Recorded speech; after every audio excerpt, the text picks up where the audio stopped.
Armando Sadiku তার বিদায় কিন্তু হয়েই গেল, অর্থাৎ আর কিন্তু তিনি মোহনবাগান সুপার জায়ান্টসের হয়ে আগামী মরশুমে মাঠে নামবেন না। এবার তার গন্তব্য কিন্তু অন্য আরেকটি দল, যেটা কিন্তু খুব সম্ভবত এফসি গোয়া। তাহলে কি আর্মান্দো সাদিকুর যাওয়ার পথ ধরে নতুন কোনো বিদেশি সবুজ বেরুন জার্সি পরতে চলেছেন আগামী মরশুমে? তোমাদের আমি আগের ভিডিওতে বলেছিলাম যে আপডেট কিন্তু খানিকটা সেরকমই, অর্থাৎ নতুন একজন বিদেশি কিন্তু আসতে চলেছেন। তাই নিয়ে কিন্তু দীর্ঘদিন ধরে অনেক রকম আলাপ আলোচনা হয়েছে, অনেক প্লেয়ারের নাম উঠে এসছে। এবং তবে বেশ কয়েকদিন ধরে যে প্লেয়ারটির নাম উঠে আসছিল, যিনি কিনা এর আগেও মুম্বাই সিটি এফসির হয়ে আইএসএলে দুর্দান্ত পারফরমেন্স করেছেন, মুম্বাই সিটি এফসির মতো অপ্রতিরোধ একটা দলের গুরুত্বপূর্ণ খেলোয়াড় ছিলেন কিন্তু এই নতুন বিদেশিটি, যার বয়স কিন্তু 34 বছর। এবং তিনি কিন্তু মূলত সেন্টার ফরওয়ার্ড, রাইট উইং এবং লেফট উইং এই তিনটে পজিশনেই কিন্তু খেলতে পারেন। আবার আমরা কিন্তু আইএসএলের বেশ কয়েকটা ম্যাচে তাকে অ্যাজ এ অ্যাটাকিং মিডফিল্ডারও খেলতে দেখেছি। তার বাড়ানো বিষাক্ত সব থ্রু বল যে কোনো দিন যে কোনো ডিফেন্সের রাতের ঘুম কিন্তু কেড়ে নিতে পারে।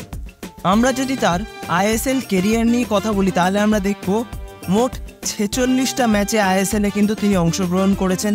তার মধ্যে বেশ কিছু ম্যাচ তিনি খেলেছিলেন কিন্তু জামশেদপুর এফসির হয়েও। জামশেদপুর এফসির পরে কিন্তু তিনি চলে আসেন মুম্বাই সিটি এফসিতে। তো সেই 46টা ম্যাচের মধ্যে তিনি কিন্তু করেছেন 20খানা গোল এবং 20খানা অ্যাসিস্ট। এছাড়া আর কিছুদিনের মধ্যেই শুরু হতে চলা ডুরান্ড কাপ, সেই ডুরান্ড কাপেও কিন্তু তিনি আগে অংশগ্রহণ করেছেন এবং সেখানে 11টা ম্যাচ খেলে কিন্তু তিনি 7টা গোল এবং 7টা অ্যাসিস্ট করেছেন। তো ভীষণই টেস্টেড একজন প্লেয়ার আইএসএলের মঞ্চে। আমরা সবাই তাকে চিনি, তার গোল করার খিদে, তার গোল কনভার্সন রেট সব কিছুই আমরা জানি। তবে তার সবচেয়ে বড় প্লাস পয়েন্ট আমার যেটা মনে হয় ফ্রি কিক। তিনি কিন্তু অসাধারণ সব ফ্রি কিক মারতে সিদ্ধহস্ত, যেটা আমরা কিন্তু জামশেদপুর এফসির হয়ে দেখেছিলাম। আবার মুম্বাই সিটি এফসির হয়ে কিন্তু বেশ কয়েকটা ম্যাচে তার পা থেকে অসাধারণ কিছু ফ্রি কিক আমরা দেখেছি। এইবার সেই প্লেয়ারটি কিন্তু আসতে চলেছে সবুজ বেরুনে, তার কনফার্মেশনও কিন্তু আজকেই চলে এসেছে। আর এই প্লেয়ারটি আর কেউ নয়, গ্রেগ স্টুয়ার্ট।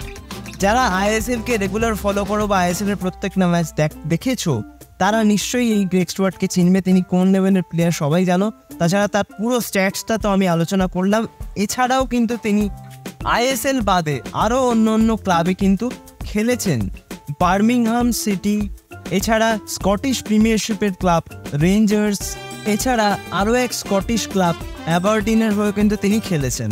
এবং সবথেকে গুরুত্বপূর্ণ বিষয়, তিনি কিন্তু একজন ভার্সেটাইল ফুটবলার, অর্থাৎ একের অধিক পজিশনে খেলার অভিজ্ঞতা রয়েছে।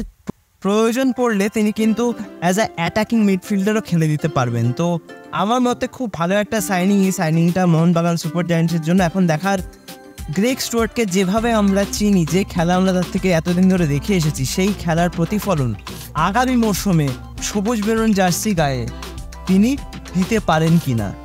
তো এই আপডেটটা নিয়ে তোমাদের কেমন লাগলো অবশ্যই কিন্তু আমাকে কমেন্ট করে জানিও। আর আজকেই কিন্তু এটার অফিসিয়াল কনফার্মেশনে চলে এসছে। তো এই ট্রান্সফারটা নিয়ে তোমাদের মতামতটা অবশ্যই আমি জানতে চাই। আর যদি ভিডিওটা ভালো লাগে তাহলে লাইক, কমেন্ট, শেয়ার এবং সাবস্ক্রাইব করতে কিন্তু একদম ভুলো না।